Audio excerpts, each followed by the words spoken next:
Hello, Hawks! Today I will be reading Edward Hopper Paints His World, written by Robert Burleigh and paintings by Wendell Miner. Little Edward Hopper had many dreams, but one dream was biggest of all. He was going to be a painter when he grew up. On the cover of his pencil box, he printed the words, "Would be artist." Edward drew and drew. He often gazed at the nearby Hudson River from his bedroom window, a drawing pad on his desk. Moving his pencil carefully, he would watch a sailboat or seagull slowly emerge on the page. Magical. Sometimes he signed his youthful drawings like adult artists do, with his name in the lower corner. Edward Hopper. Tall and gangly, Edward grew quickly. His teasing schoolmates called him Grasshopper because of his long, thin legs. While other boys played baseball or ran races, Edward often walked to the riverbank to draw. The sunlight on the water's rippling surface was so beautiful. Still, to paint it exactly how it looked, that was hard. Edward wondered, will I ever be able to paint things the way they appear to me? After high school, Edward set off for New York City to study illustration and painting. What an amazing time it was! The beginning of the 20th century. The great lively metropolis buzzed with excitement and possibilities. Edward Hopper, filled with hope, felt he was becoming a real artist at last. He took classes, he studied, he worked. But to become the painter he wanted to be, Edward needed to learn even more. Paris called out to him. It was home to some of the world's most famous artists. Edward's trip to Paris opened a universe of new thoughts about painting. Always shy, he made few close friends on his travels. Yet, he did make friends with many works of art, visiting museums and staring for hours at the pictures he found there. He took time to paint in the outdoors, too. The light and shadows of Paris, he wrote, are different than anything I have ever known. Brimming with ideas for pictures, Edward returned to New York. He took a job illustrating for magazines, where some of his illustrations won prizes. Even so, he wasn't happy, drawing pictures that others told him to draw. He wanted to paint the subjects that moved him deeply. But how? To save money, he rented an inexpensive apartment on the top floor of an old building.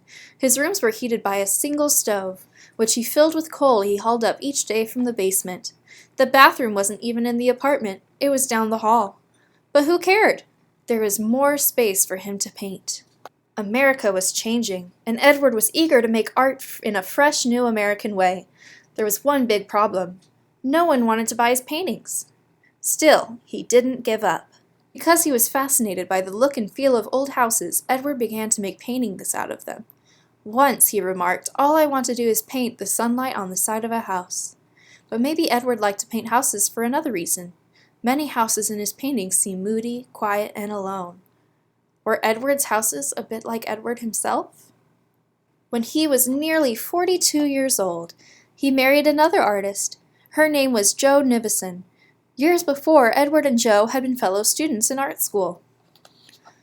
Jo gave Edward love, encouragement, and support. She was a model for most of the women in his paintings.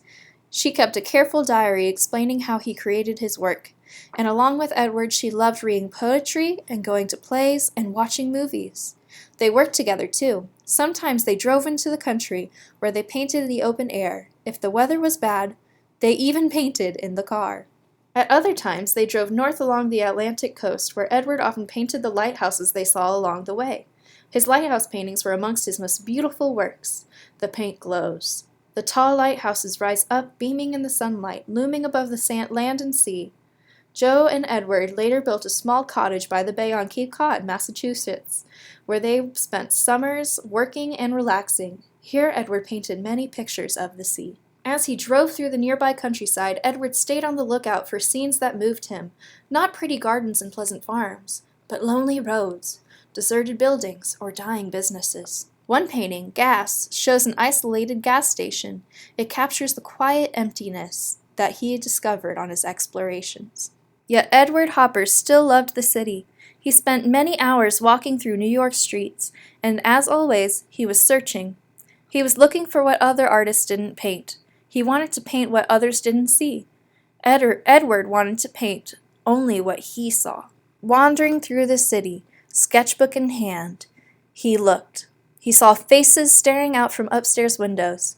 He saw a bored usher standing quietly in the lobby of a movie theater. He saw a weathered storefront in the stillness of an early Sunday morning. He brought his sketches back to the studio, where he worked patiently. Sometimes he took weeks to complete a single painting. Edward also explored the city at night. Riding the elevated train through the city, he stared out the window and watched pictures flow by, almost like scenes from a movie that only he could see. There, a couple reading in their living room.